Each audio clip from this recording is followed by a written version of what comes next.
Hi, my name is Timur Zaman from 1 Million Acts of Innovation, and today I've got the pleasure of being with Pam Ritchie, the Dean of Business and IT at the University of Ontario Institute of Technology.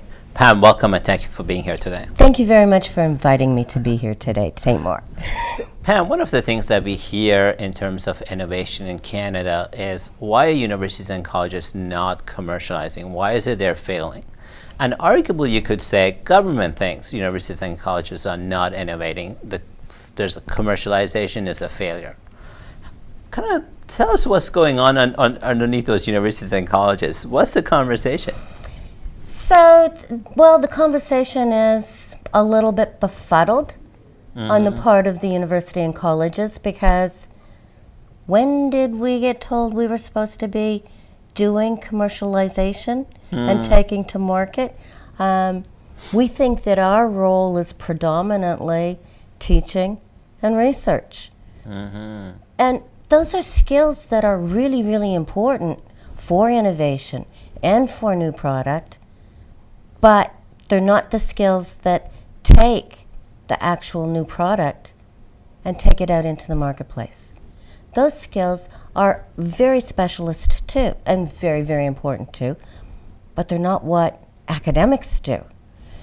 The government has had a long history of thinking that the money they pour in for research should produce new product, more innovation. But it's there to do the research. That is the specialist skill that we bring to it. You take and have tech transfer parts of the universities and colleges, but they're sideways pieces. They are not marketers, they are not people that take product to market. They work in an office, just like any government office person. So we're missing and we're lacking the connecting pieces to take real innovation, whether it's new product, whether it's a more effective way to use a product we already have, or a new way to use that product.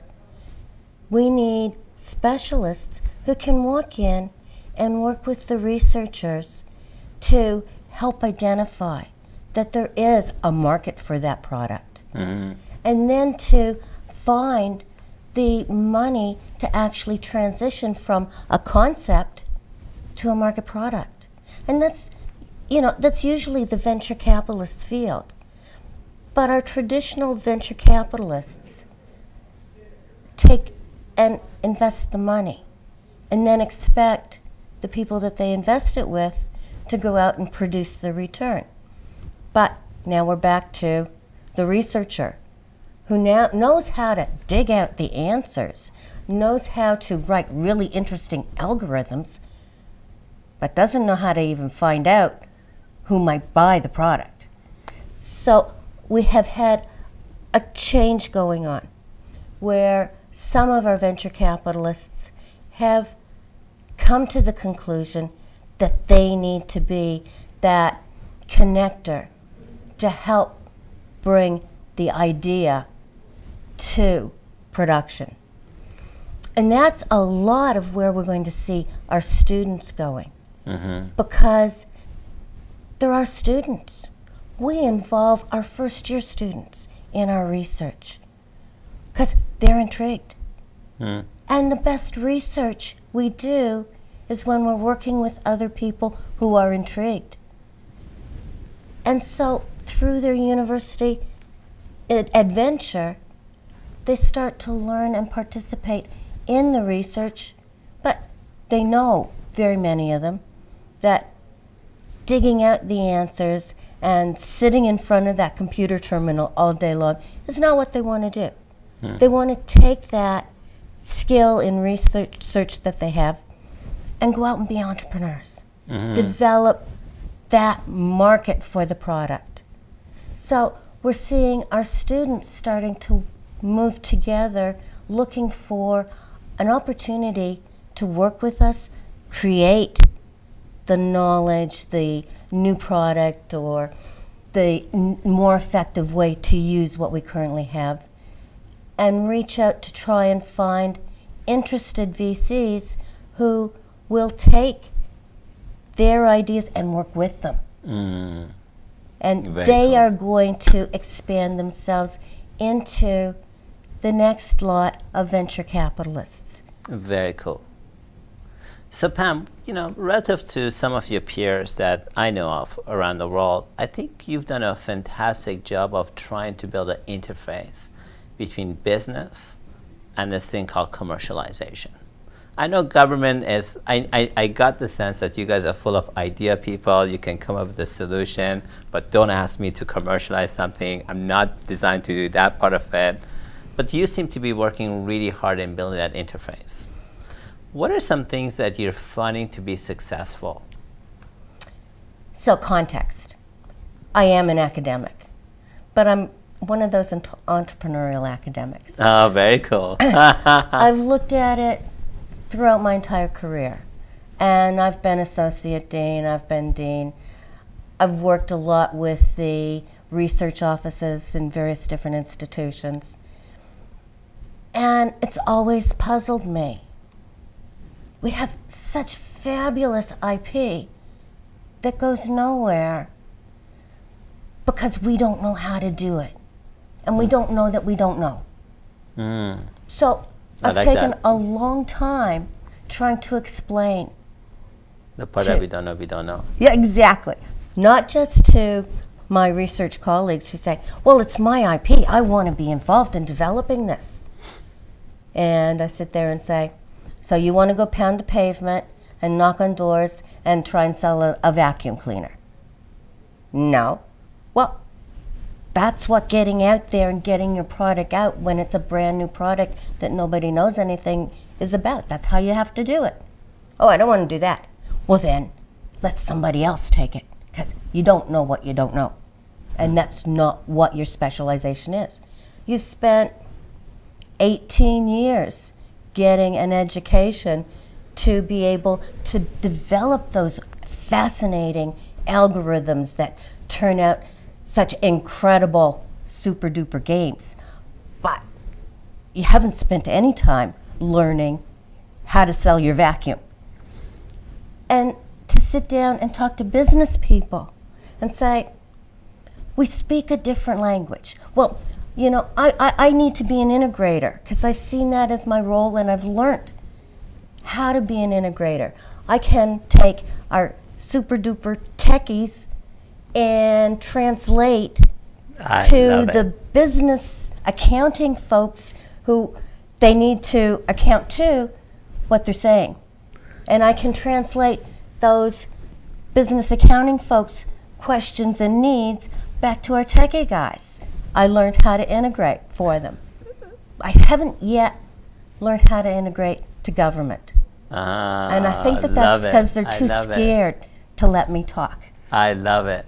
So what I'm hearing in this is, if you want universities to provide an act of innovation, get a dean like Pam Ritchie, right, who's an entrepreneur, but more importantly, she sees her role as an integrator. Something of that order. But you also have to have incredible faculty members. Absolutely. And, I'm not going to say every faculty member in every institution isn't terrific. But we're a really young, new university. We are out of the norm. We take great pride in not being traditional. We want to, I want to, be out over the edge. My faculty very kindly hold on to my ankles to try and keep me from falling. The senior leadership team of the university sort of tries to hold me back because they think I might be a little bit too non-traditional. Very good. But we still have to look at it and say, we are different because of our people. Mm-hmm. I can do what I do. We have done phenomenal things at our university. Sure. And we have done incredible things in my faculty because of the people. Very good. I love that. I have a great Team. deal to work with because it's such a fabulous team. And that team, yes, it is the researchers. They're fundamental to it. But they don't know their way out of a paper bag in terms of the regulations or even how to register a student. So our support staff are as phenomenal, and they are always there to help us as well. It takes recognition of being a team, which is, again, non-traditional for universities. Sure. Universities, you think about... Are silo driven? Well, the Well, larger ones that I know of. It's individual. Yeah. Predominantly, it's me about my research and what I'm doing. You guys all go away and do your thing. I'll do mine. And we'll go to a conference and we'll each talk about How what great we we've are. done. Well, no, we'll talk. Okay. We'll talk about the incredible ideas and how we've moved it forward. And we'll take great joy in the accomplishments of our colleagues. But for the very most part, it's been done as individuals. That's We true. don't see the team in our traditional work. That's so true. But because the people who came to UOIT were drawn there because it's different, because it's not traditional, because we didn't want silos, every one of us at the institution works to keep those silos down, to be a team like no other. That in itself is innovation from every member. So, but I think you're going to see more of that mindset because, as I said, look at our students. They're changing. They are recognizing that they're probably not going to be employed by one employer throughout their work life. Average length of stay in a job for the current generation, 5 years. And then they move on. Sure. They want something new, Sure. another challenge. They want to push themselves. So their attitude walking out the door is not, I'm going to go and work for one of the accounting firms or for one of the banks for the rest of my career. I'm going to go and work with one of the accounting firms because they're going to let me travel all over the world because they have positions all over the world. So I'll spend 5 years and explore the world as well as learn an enormous amount. And then I'll move on to something different, something new, something challenging again.